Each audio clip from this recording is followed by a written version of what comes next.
Morning everybody, sorry I'm in my rather sweaty PE kit, but I've just taken a fitness session this morning. As some of you will know, it's Mental Health Awareness Week and kindness is being the theme. But I want to just have share something with you that happened to me last night and this morning that I hope will help you, especially if you've got teenage kids in your household, and how when you're tired and your emotions get in the way, it can have a detrimental effect to the way you communicate. So this is my scenario, and perhaps you'll be able to use it in your own scenarios. So last night I was particularly tired. We have a young puppy in the house, which nobody else seems to be able to hear bar me. It cries during the night, and so I'm tired from broken sleep. Okay, so that's my story. That's all that's really happening apart from trying to run the businesses, but it's making me tired, and so my emotional brain kicks in a lot quicker than my logical brain at the moment. So Meg is also tired. She is trying her best to look after the puppy and has guidelines in place and a timetable, and she's doing phenomenally well. Last night she was particularly tired. We ended up clashing a little bit. So the conversation went along the lines of everything I said I would get pushed back on, and then eventually it was time for bed, and I said, look, I think you're tired, it would be good if you went to bed early, and got complete resistance from that to the point of stubbornness. And I was thinking, right, well, I need to walk away from this because I'm tired, I've got my emotional brain kicking in, I can feel it. If I stay in this scenario, I'm likely to say something that I probably will regret. So what I said was along these lines, is it frustrates me incredibly when you push back like this, and I can't deal with it. I'm too tired, I'm going to bed, you're going to bed as soon as this program finishes, non-negotiable. And I was quite bratty. I didn't raise my voice. I tried really hard.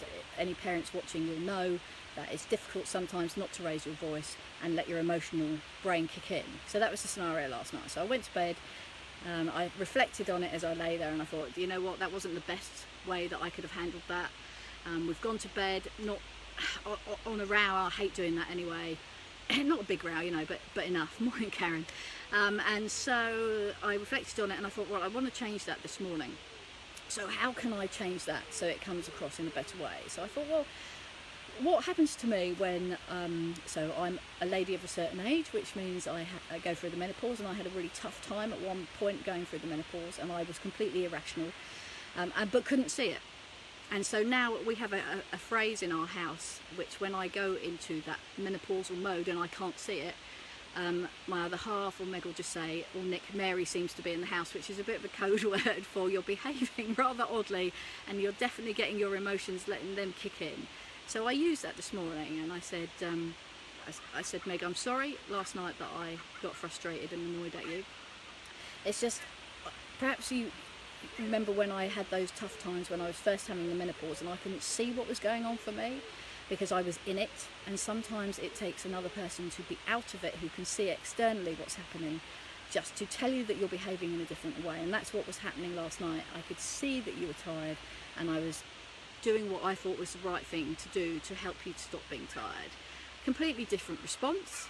The response from Meg was, yeah, I was tired, I am tired. But when somebody points out to me that I am tired and tells me something I should be doing, I immediately push back on that. Very insightful for a 13-year-old.